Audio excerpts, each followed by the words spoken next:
Welcome to today's episode on healthy aging. This is an episode we've wanted to do for a long time, Thomas. Yeah. You know, you might say this episode has longevity. So we all age, but what you're saying, Thomas, is that's just a myth? Well, you know, as you know, Marcus, we can't stop time, but we can slow down the effects of aging. And this is a topic that's especially important to women. You know, we hear this from our listeners all the time. Nobody wants to fuck a woman that looks or acts older than 32. And that's not fair, Thomas, but it is a fact. Absolutely a fact. Now, ladies, the good news is, even though you might be chronologically past your prime, you do not have to look like a wrinkly sack of saggy skin. But, you know, like we're saying, there is so much information out there to go through, and some of it can be hard to understand if you don't have a medical degree. But that's why we've put together this well-researched episode about how to age like fine wine instead of stinky cheese. Definitely. And, you know, men are not always right when they tell women how to be their sexiest. For example, when men tell women, oh, you're sexiest if you smile. That is absolutely wrong, bro. We don't do that. Ladies, you do not need to smile when a man tells you to smile. As we know, what you should do is keep a neutral face so that you don't get permanent wrinkles setting in.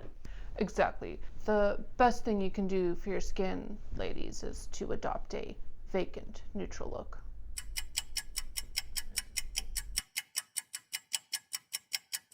You know, there's some really interesting research that's come out around hair as well. Yeah, and this is really fascinating stuff. Yeah, so the idea that we have body hair for some sort of evolutionary purpose, like to keep warm or protect the skin, that's actually completely false. It's only for aesthetic purposes. Yeah, and that is huge news, bro. Yeah, so there was this new research that came from Koval University that showed that women's bodies actually adapt to new beauty standards.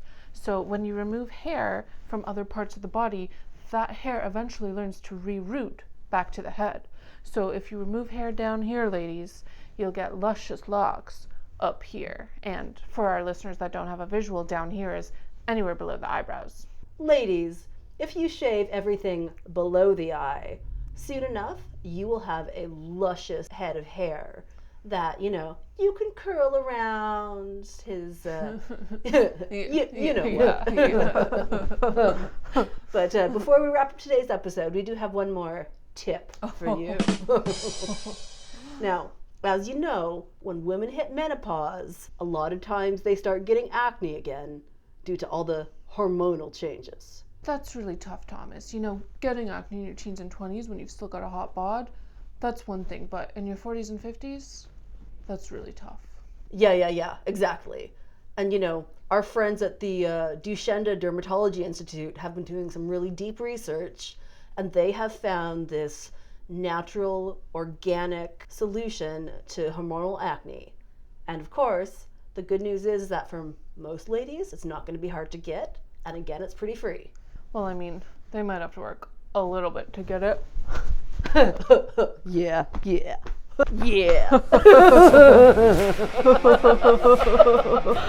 Semen, ladies. It's semen. Remember to come back, tune in next week. Like, subscribe, hit that bell thing.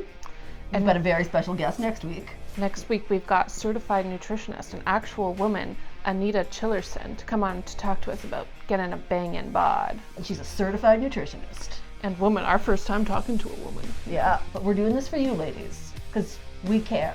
We want to lift women up, and they just need so much help to be lifted, but we're here to do that.